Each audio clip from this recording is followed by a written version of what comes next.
কিন্তু এটা কথাটো মই দিলীপ শইকীয়া হিচাপে ক'ব বিচাৰোঁ, তেওঁ অসমৰ বুৰঞ্জীয়ে একো নাজানে যেন লাগে। মই জানো যদিও সাংসদ হৈছে, দিলীপ শইকীয়া কোনো পলিটিকেল নলেজ নাই। তেতিয়াৰ অসমীয়া তথাকথিত অসমীয়াসকলে বড়োসকলক মাহী আইৰ চকুৰে চোৱাৰ কাৰণে ৩৫ বছৰ বা ৫০ বছৰ বড়োসকলে আন্দোলন কৰিব লগা হ'ল। আমাৰ যি হাগ্ৰামা ডাঙৰীয়াৰ নেতৃত্বত BPF দলে BTC থকা অনাবড়োসকলক মাহী আইৰ চকুৰে চোৱাৰ কাৰণে অনাবড়ো আন্দোলন হৈছিল। আজিৰ পৰা ৫ বছৰৰ আগত দিলীপ শইকীয়াৰ দলতো BPFৰ লগত এলায়েন্সত আছিল। তেতিয়া দিলীপ শইকীয়াই কিয় BTCৰ শান্তি প্ৰতিষ্ঠা কৰিব পৰা নাছিল? যি দিলীপ শইকীয়া ডাঙৰীয়াই আজি বড়োসকলৰ ইমোশ্যনক লৈ পেলাই, বড়োসকলৰ যি মানে আমাৰ যি নেশ্যনেলিজিম চেণ্টিমেণ্ট, ইয়াক লৈ পেলাই আজি বড়ো অনাবড়ো পাৰ্থক্য আনিব বিচাৰিছে। চাওক, আমি BJP আৰু UPPৰ লগত এলায়েন্সত আছোঁ, কিন্তু দিলীপ শইকীয়াৰ দৰে এজন ব্যক্তিৰ লগত এলায়েন্সত। দিলীপ শইকীয়া ডাঙৰীয়া এখেতে হয় BJPৰ সভাপতি, মানে ষ্টেট প্ৰেচিডেণ্ট হিচাপে এখেতক আমি সন্মান কৰোঁ, য'ত নেকি আমি এলায়েন্সত আছোঁ বৰ্তমান। আমাৰ কাউন্সিলতো এলায়েন্স, ষ্টেটতো এলায়েন্স, চেণ্ট্ৰেলতো এলায়েন্স। কিন্তু এটা কথাটো মই দিলীপ শইকীয়া হিচাপে ক'ব বিচাৰোঁ, তেওঁ অসমৰ বুৰঞ্জীয়ে একো নাজানে যেন লাগে। কিয়নো যি বড়োসকলে ৭,০০০ বছৰ এই অসমত, আজিৰ অসম, তাহানিৰ কামৰূপ, তেতিয়াৰ আমাৰ প্ৰাগজ্যোতিষপুৰ আৰু ফ্ৰী ফিজিকেল পিৰিয়ডৰ যদি আপুনি কথাটো চিন্তা কৰে, তেতিয়া বড়ো বুৰঞ্জীটো কেনেকুৱা আছিল, বড়ো জাতিটো কেনেকুৱা আছিল, আমাৰ অসমীয়াসকল কেনেকৈ আমি অসমীয়া ভাষা হ'ল, এইবোৰ বুৰঞ্জী চাগে দিলীপ শইকীয়াই একো নাজানে। আৰু 6 শিডিউলটো কিয় হৈছে, গণতন্ত্ৰটো কি কাৰণে, কেনেকৈ গণতন্ত্ৰ হ'ল, আমাৰ গণতান্ত্ৰিকভাৱে আমাক কি অধিকাৰ দিয়া হৈছে। মই জানো যদিও সাংসদ হৈছে, দিলীপ শইকীয়া কোনো পলিটিকেল নলেজ নাই আৰু তেওঁ ব্যক্তিগত স্বাৰ্থৰ কাৰণে বহুত কথা ক'ব বিচাৰে। কিন্তু এটা কথাটো চাওক, আজি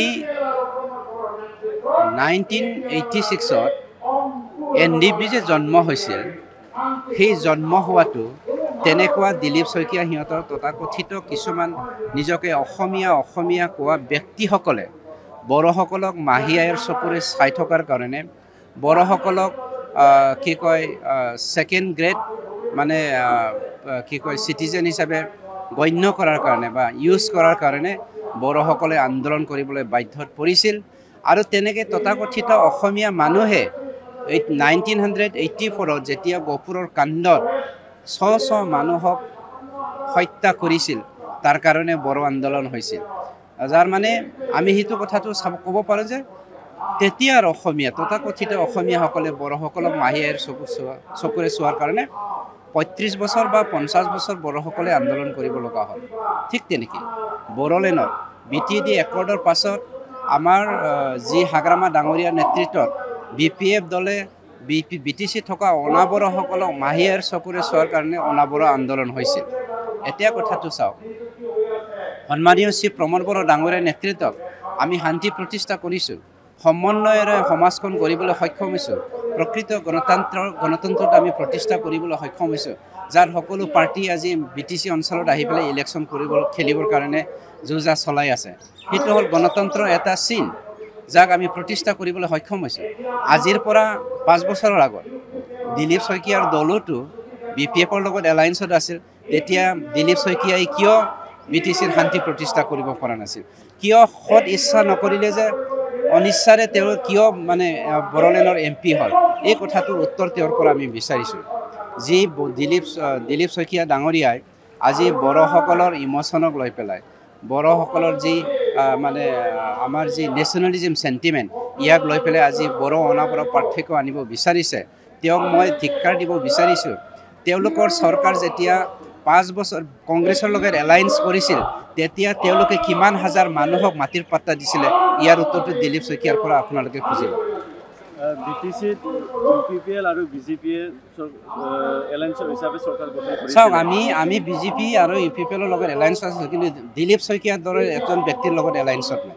এইটো সময়ত ইউ পি পিৰ পৰা আঁতৰি যাব বিচাৰিছে নেকি দিলীপ শইকীয়া ডাঙৰীয়া? তেওঁলোকৰ কথা, তেওঁ গণতান্ত্ৰিক এখন দেশত গণতান্ত্ৰিকভাৱে তেওঁলোকে আৰু গুচি যাব পাৰে। তাৰ আমাৰ ক'বলগীয়া আমাৰ কথাটো হ'ল BTC থকা 35 লাখ মানে ভাৰতীয় নাগৰিক 26টা জাতি জনগোষ্ঠীক আমি সামৰি পেলাই এখন নতুন সমাজ গঢ়িব বিচাৰিছোঁ, যি গণতান্ত্ৰিকভাৱে আমাৰ সন্মানীয় শ্ৰী প্ৰমোদ বড়ো ডাঙৰীয়াই আজি 26টা জাতি জনগোষ্ঠীৰ ভাষা সংস্কৃতি ৰীতি নীতি সুৰক্ষাৰ কাৰণে আৰু সংস্থাপন কৰিবৰ কাৰণে বা আমি আজি প্ৰিজাৰ্ভ কৰিবৰ কাৰণে ভিজন ডকুমেণ্টছৰ মাধ্যমেৰে সকলো ভাষা সকলো জাতিক আমি স্বীকৃতি দিবলৈ সক্ষম হৈছোঁ।